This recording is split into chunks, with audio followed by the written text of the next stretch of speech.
Fraud continues to take a major financial toll on Canadians, with hundreds of millions of dollars lost to scams last year alone.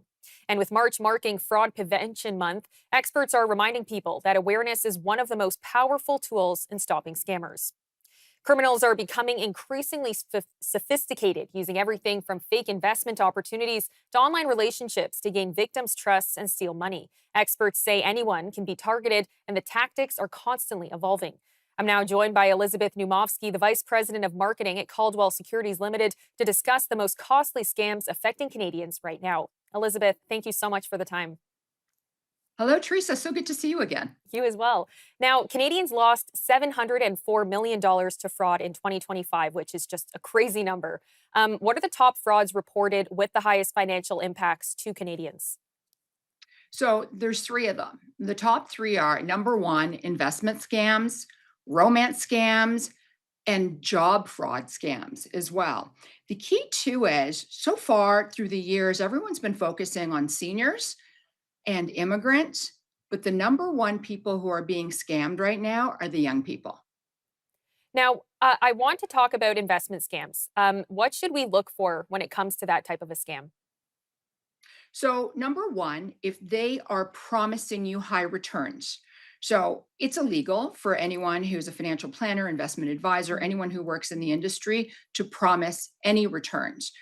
We can't do that. So, that's number one. Number two is if you're feeling pressured because of time, you need to invest now. It's really important that you invest today, right now. That's also a no no. The other thing too is if somebody says to you, I've got this amazing insider tip. Well, that's also illegal as well. So those are the three red flags that you have to look out for. And if you are going to invest, investment advisors, financial planners, anyone who works in the industry is registered under our regulators. So go to the website. It's the Canadian Investment Regulatory Organization, or CIRO. Go to the website, type in the company, type in the investment advisor, financial planner, whoever it is, and you'll see how long they've been registered and whether they actually are registered in Canada. And what about romance scams? What are things that people should be looking out for in regards to that? As you know, I also host a show called Empowered on the Mhm. News Forum. And I just interviewed a woman called Linda Young. And Linda Young was scammed $150,000. And she and her sister wanted to prevent future scammers or future people from being scammed.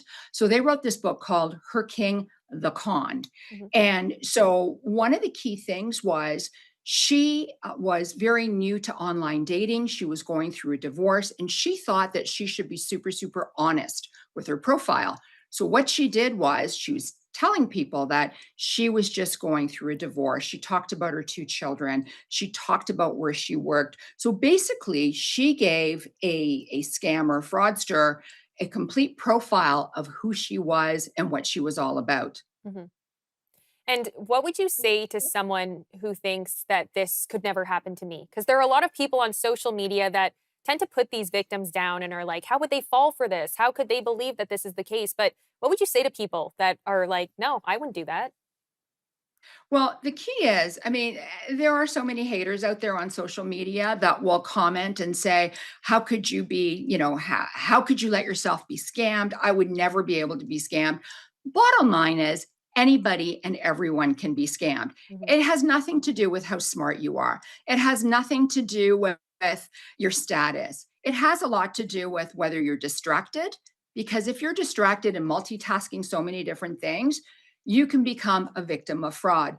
The other thing too is if you're in a depression or you're not feeling well or whatever, that's another distraction for you. So anybody can become a victim. I always tell everyone, if someone calls you and says that they're your child, your spouse, your friend, they've been arrested, they're in an accident, they're in the hospital, they're in jail, whatever you do, hang up the phone and actually call them on their proper phone number to make sure that they're okay and you're not going to be scammed. Now, as we've talked about, people do fall for it, unfortunately. But what should people do if they do become a victim of scam? So, number one, if you feel afraid for your life or you feel that someone's coming to your house, call 911 Mhm. first. Number two, call your local police department. If you have forwarded any money to anyone, contact your financial institution as well. And then contact the Canadian Anti Fraud Center, and it's Canadian Anti Fraud Center, CENTRE, and put in a claim there as well. And is there anything special that we are supposed to look out for regarding scams now? So the key is with AI, there are so many more scam attempts. I mean, I can tell you with my own personal email, every morning I log in, there are about 12 to 20 new scam attempts. I don't know what's happening, but they just keep popping up. A lot of times they are overdue bill balances, utility shut off, offers for government assistance. You've just won a prize. So it's things that will make you jump and say, "Oh, this will be very helpful to me." The other thing too is with AI, fraud is tracking what's happening in the news. So whatever's happening in the news and is fear mongering people, Mhm. this is what the new scams are. Where there is a news cycle that's creating phishing, impersonation, investment scams that actually make it feel legitimate. The problem is the red flags that we had before are no longer exist. Remember in the olden days, we would look at typos and formatting. Well, with AI, all these phishing attempts look perfect. So the traditional red flags are no longer there. And Canadians now feel less clear in their everyday digital interactions. And would you mind breaking down what a recovery room scam is?